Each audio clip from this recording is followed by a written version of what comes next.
क्या है कि चैट जीपीटी जैसा एआई एक दिन वकील बन सकता है। लीगल ड्राफ्टिंग, एडवाइस, रिसर्च सब कुछ कर रहा है आज के दौर में। तो क्या हमारे प्रोफेशन का फ्यूचर डेंजर में है? आज इस वीडियो में हम बात करेंगे एआई लॉ और लीगल एथिक्स के बीच इंटरसेक्शन के बारे में। What can do AI in law?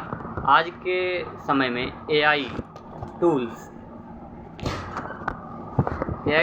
का यूज लॉयर के काम को 10 गुना फास्ट कर रहा है।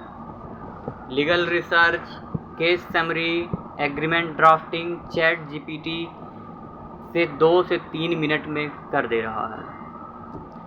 लेक्सिस एआई हार्वे जैसे टूल्स कॉर्पोरेट लॉ फर्म में काफ़ी यूज हो रहे हैं। ड्राफ्टिंग का रिपीटेटिव काम भी अब बहुत ही जल्दी से कर सकता है ये। पर एक क्वेश्चन यहाँ पे ये है कि क्या लीगल एडवाइस भी एआई कर सकता है? नहीं। इंडिया में लीगल एडवाइस देना सिर्फ एक लाइसेंस एडवोकेट का काम है अकॉर्डिंग टू बीसीआई रूल्स। अगर किसी को गलत एडवाइस दे दें, फॉर एग्जांपल एआई से यदि हम एडवाइस ले रहे हैं और किसी को गलत एडवाइस दे दिया जाए और इस गलत एडवाइस से क्लाइंट्स का कोई नुकसान होता है तो जिम्मेदारी किसकी होगी? एआई की, डेवलपर्स की या क्लाइंट्स की? यहाँ पर ये अकाउंटेबिलिटी और लीगल लायबिलिटी का इशू है। इसके अलावा डाटा प्राइवेसी भी एक बड़ा कंसर्न है। जैसे ही हम या आप कोई भी एआई टूल में अपना कोई लीगल केस या एग्रीमेंट इनपुट करते हैं तो आप वहाँ पर क्लाइंट्स के कॉन्फिडेंशियल इंफॉर्मेशन को एक थर्ड पार्टी एआई के पास भेज रहे हैं। And according to digital personal data protection act 2023 के अनुसार अनऑथराइज्ड यूज्ड या sharing of data is punishable. तो क्या क्लाइंट कंसेंट देता है? क्या अब एआई टूल्स इंडिया के सर्वर पे है? ये सभी एक अलग लीगल क्वेश्चन आ रहा है।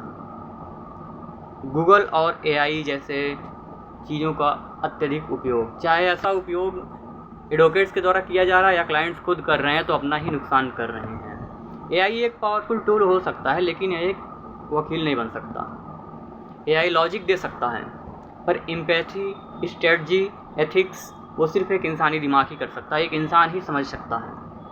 लीगल प्रोफेशन में न्यूसेंस और डिस्क्रिप्शन का इम्पॉर्टेंट भी होता है।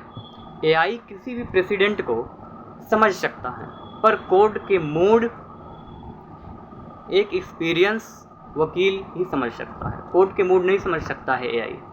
और एक एक्सपीरियंस वकील जो होता है वह कोर्ट के मूड, कोर्ट के कल्चर, क्लाइंट्स के इमोशनल नीड्स एवं जज के बिहेवियर के आधार पर ही वो अपने स्ट्रेटजी को बनाता है।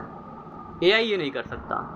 कुछ भी कर ले एआई, ना तो गूगल ये नहीं कर सकता। और एक अच्छे एडवोकेट्स की तो यही पहचान है कि क्लाइंट्स के इमोशनल नीड्स को समझे, कोर्ट रूम कल्चर को जाने, जज के बिहेवियर को जाने। इन्हीं सब से हमें एक बेहतर रिलीफ मिलता है। तो दोस्तों एआई लॉ में रिवॉल्यूशन ला सकता है बट रिप्लेसमेंट नहीं। एक स्मार्ट वकील एआई का यूज़ करेगा अपने काम को एफिशिएंट यानी प्रभावशाली बनाने के लिए, लेकिन क्लाइंट का जो ट्रस्ट है, कोर्ट का जो कोर्ट रूम कंडक्ट है, लीगल एथिक्स है,